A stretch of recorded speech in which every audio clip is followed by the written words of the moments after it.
Hello guys, ayan, dito tayo ngayon sa mga amenities. Ayan, ito yung kung nakikita nyo po, ito yung mga amenities ng Yora Homes. Dito yung basketball court, park and playground, clubhouse, and swimming pool. Ayan, nandun ang swimming pool. Ngayon po, ang maganda dito, ito na po yung binibenta natin. Ayan, dito sa Block 34. Ayan, Block 34 at saka dito sa likod ng Block 34. Itong space na to, ayan, hanggang doon. Ayan, ito na po yung binibenta natin dito sa Yora Homes. Kaya napakaganda po ng pwesto ngayon. Ito, alam ko dito banda, na sold out na po yung mga kanto dito eh. Itong pinakakanto na to parang 141 square meter. Pero nakuha po agad pag open po nung July 1. Naabil po agad itong space dito. Itong lot area dito naabil agad. Pero marami pa rin po tayong corner lot. Ayan, napakaganda po ng natin, napakaganda ng pwesto po. Ayan, sa mga naghahanap po ng malapit sa amenities, pagtawid nyo dito, nasa main road kayo, tapos pagtawid nyo, andito na yung mga amenities. Ayan, kaya PM lang po kayo habang maganda po yung slot natin dito. Ang price po natin sa inner lot dito sa Yora Homes is 2.5. Then nasa 2.8 na po yung ating end lot. Sa corner lot naman po, depende po sa cut ng lupa. Ayan, dito na po tayo ha. Dito na po yung ating binibenta ngayon.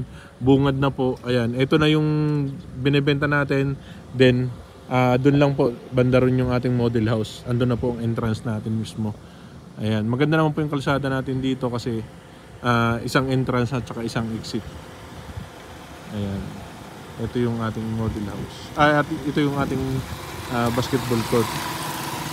Kaya sa mga naghahanap po ng magandang investment, naghahanap ng corner lot, open po, ka-open lang po, July 1, nag-open po yung ating mga bagong block and lot. Kaya ano pang hinihintay nyo, tripping na tayo dito. Ipapakita ko sa inyo yung update map natin dito. Then, tingnan natin kung yung magugustuhan yung block and lot, kung available pa. Kasi napakarami po talaga ng nagre-reservation at kumukuha ng Yora Homes. Okay? Ito po yung natin ha. Ito po is Block 34. Ayan. Dito parang 33 yung likod nito. 33 then 32 sa kabila. Pero ito na po yung space, ito na po yung pinaka open natin ngayon. Ito yung bagong block. Then meron pa tayo doon, open din tayo doon sa kabilang vacant lot na yun. Ang down payment po natin is 12 months. Ibig sabihin 12 months gawa na po yung mga bahay dito. Ganyan po kabilis ang Yora na gumawa ng bahay. Okay, maraming salamat po. PM lang po kayo para ma-enjoy nyo na. Complete amenities tayo dito sa Yora Homes. Ayan, ganito po yung ating ganito na po yung ating dito, site ng Yora Homes. Ayan, na-enjoy na po ng mga homeowners natin yung basketball court, yung clubhouse, then yung swimming pool, yung park and playground sa mga bata. Ayan, marami na rin po nakatira dito. Okay, may libre tayong solar, then meron tayong libreng water tank. Ayan, PM lang kayo para mapakita ko sa inyo. Ayan, kung nakikita nyo, may mga tangke po lahat yan. Kasama na po yan pag nag-abil po kayo ng Yora Homes.